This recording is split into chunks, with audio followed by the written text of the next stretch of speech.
Hello friends, I'm Meghna Thomas and welcome back to our channel Epaulettes Aviation Pilot Training Academy, your route to the cockpit.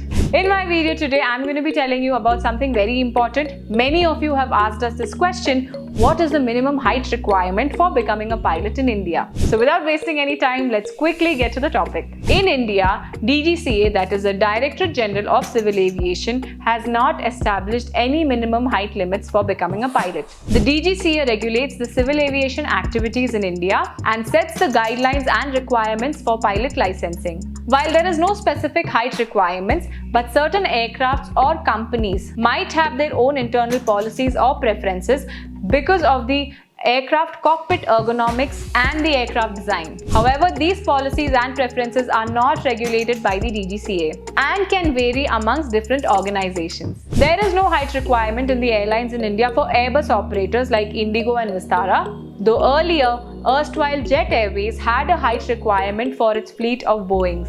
So now stop worrying about your height because there is no such requirement. I hope seeing my video today relieves all your worries about your height. For more such informative videos and updates, keep following our channel Epaulettes. What are you waiting for? Come, let's fly!